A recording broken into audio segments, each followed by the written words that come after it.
Hello दोस्तों, कैसे हैं आप सब। आज की हमारी कहानी है सास की जलन। अरे श्रुति, तुम्हारे कंगन तो बहुत अच्छे लग रहे हैं। कहाँ से लिए? बस भाभी, घर के पास ही दुकान है, वहाँ से ही लिए हैं। ब्रास के हैं। अच्छे लगे आपको? हाँ हाँ, बहुत प्यारे लग रहे हैं। मैं भी ऐसे ही कंगन लेने की सोच रही थी, तो भाभी ले लेती ना।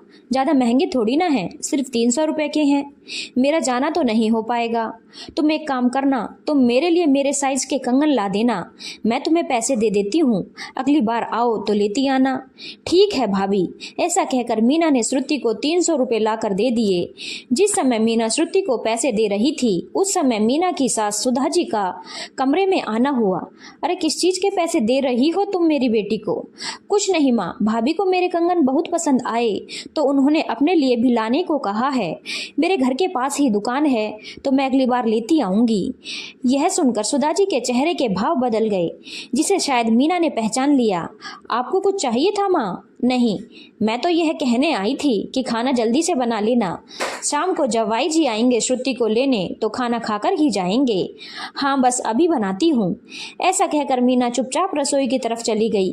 खाने की तैयारी अभी पूरी ही हुई थी कि श्रुति के पति साहिल और मीना के पति विजय दोनों आ गए।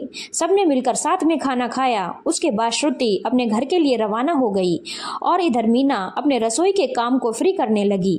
अपने रसोई के काम को पूरा कर वह सुधा जी के कमरे में पानी का जग रखने गई, तो अंदर विजय और सुधा जी की आवाज़ सुनाई दी।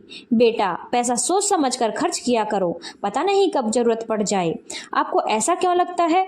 जहाँ जरूरत होती है वहीं तो खर्च करते हैं। और तेरा काम कैसा चल रहा है? ठीक करने की कोशिश कर रहा हूँ माँ, पर आजकल बहुत थक जाता हूँ, काम बहुत ज़्यादा हो जाता है ना। हाय मेरा बेटा, कितना थक जाता है, पर कोई समझे तब ना। अरे माँ, किसे समझाना चाहती हो? किसी को नहीं, जा जाकर आराम कर। इतने में मीना अंदर पानी का जग रखने आई, पर जब उसकी निगाह सुधा जी के चेहरे पर गई तो साफ लग रहा था कि सुधा जी उससे किसी बात पर खफा हैं, पर उसने चुप रहना ही ठीक समझा। हालांकि समझ में तो आ गया था कि वो 300 रुपये सुधा जी की निगाह में घूम रहे हैं। मीना सुधा जी की बहू और विजय की पत्नी है। परिवार में ले देकर सिर्फ 3 लोग हैं। एक ननद है श्रुति, जिसका विवाह हो चुका है, जो इसी शहर में रहती है और महीने में एक आध बार चक्कर जरूर लगा जाती है। सुधा जी यूँ तो बहुत अच्छी हैं, पर पता नहीं क्यों जब भी मीना कोई खर्चा करती है वह उन्हें पसंद नहीं आता। उन्हें बस यह लगता है कि उनका बेटा कोहलू के बैल की तरह कमाता रहता है और मीना उसे उड़ाती रहती है।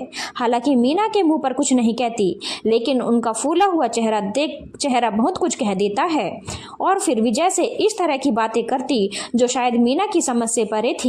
इसीलिए मीना भी ज्यादा कोई जवाब नहीं देती। वह भी यह सोचकर रह जाती कि जिस दिन सामने बोलेगी उस दिन जवाब दे दूंगी। एक दिन मीना से मिलने उसकी छोटी बहन आई, जिसका ससुराल दूसरे राज्य में था। वह अपने पीहर आई हुई थी, तो मीना से मिलने भी आ गई।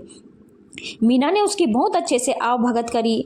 जब वह वापस जाने लगी तब मीना ने अपने पास से एक साड़ी निकालकर उस पर कुछ पैसे रखकर उसे दे दिए। पर यह बात सुधा जी को अच्छी नहीं लगी। उसके जाने के बाद सुधा जी ने कहा, मेरा बेटा सुबह से रात तक कोल्हू के बैल बनकर कमाता है और तुम बेशर्मों की तरह पैसे उड़ा देती हो। अपने घर और पति का कुछ तो ख्याल करो। इसमें बेशर्मी की क्या बात है? मैंने कौन सा अपनी बहन को देने के लिए आपके बेटे से अलग से कोई पैसे लिए हैं? अलग से पैसे नहीं लिए तो कहां से चुरा कर लाई है ये पैसे? आप कैसी बात कर रही हैं?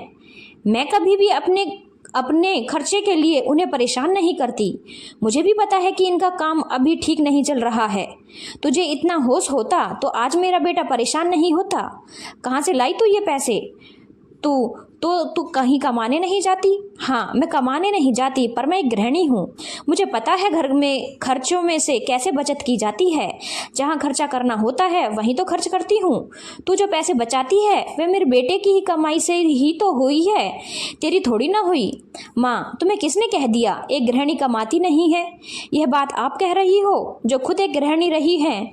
जब पापा आपको घर खर्च के लिए पैसे देते थे तो उसमें से आप भी मोल भाव कर बचत कर लेती थी, याद है? फिर उन्हीं पर पैसों से आप अपने लिए कुछ ना कुछ खरीद लेती थी या हम भाई बहन को कुछ ना कुछ दिला देती थी। कई बार तो आपने पापा की भी मदद की है। जो पहले आप करती थी आज वही आपकी बहू कर रही है, तो गलत कैसे? अचानक से विजय ने कहा। विजय की बात सुनकर सुधा जी चुप हो गई। उन्होंने कुछ नहीं कहा, चुपचाप अपने कमरे में चली गई। मुझे माफ कर दो, मैं परेशान रहता हूँ, शायद इस कारण माँ तुम्हें बेवजह सुना देती है। कोई बात नहीं, पर क्या आपको भी लगता है कि मुझे उन बचाए हुए पैसों को खर्च नहीं करना चाहिए था? देखो, जो मैं कमाता हूँ उसमें से थोड़ा बहुत छोड़ करके बाकी के पैसे तुम्हें घर खर्च के लिए देता हूँ। तुम अपनी समझ से घर अच्छे से चलाती हो। अब उस घर खर्च में से अगर तुम कुछ बचा देती हो तो वो तुम्हारी ही कमाई है, उस पर मेरा कोई अधिकार नहीं। आखिर तुम परिवार के लिए भी तो सोचती हो, तो इसमें गलत क्या है? आखिर तुम्हारी समझ से ही तो वह बचत हुई है। धन्यवाद विजय जी, मेरा साथ देने के लिए। विजय मुस्कुराकर चुपचाप अपने कमरे में चला गया। दोस्तों, क्या आपको भी लगता है कि एक गृहिणी का उस बचत पर जो वह अपनी समझ के अनुसार करती है उस पर कोई हक होता है? धन्यवाद दोस्तों। अगर आपको कहानी अच्छी लगी हो तो चैनल को लाइक, शेयर और सब्सक्राइब करना ना भूलें।